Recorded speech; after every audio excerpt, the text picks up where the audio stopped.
Live on push. Live on push.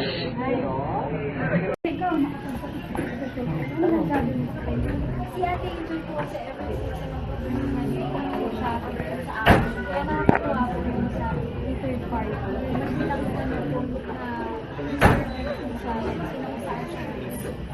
Pero pati siya po yung parang artist. Pag binigyan mo tayo yung tagaptrabaho na, yung character talaga niya. Kaya kanina, nung third party po, nakita po namin na medyo nag-comedy siya. Kadalasan drama po siya.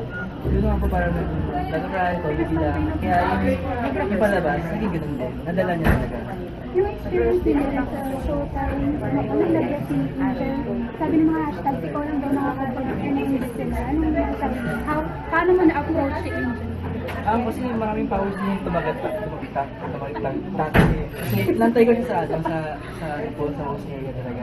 Kasi parang nabangang ko talaga tapos para lang po kasi first time ko mag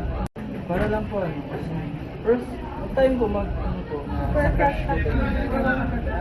nag-text po siya sa akin, sabi niya, actually, Ate Angel, heart.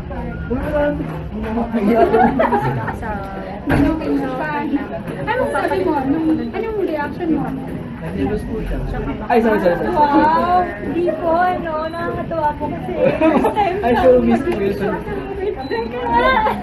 First time po niya parang makita na crush niya. Sabi niya, alam mo yung number ni at Angel, sino mo? Inalam ko na yung number. Inalam mo ba? Hindi naman ito. Parang, ay, bakit na lang. Okay lang. Baka to dito pero sa bigla. Ayun.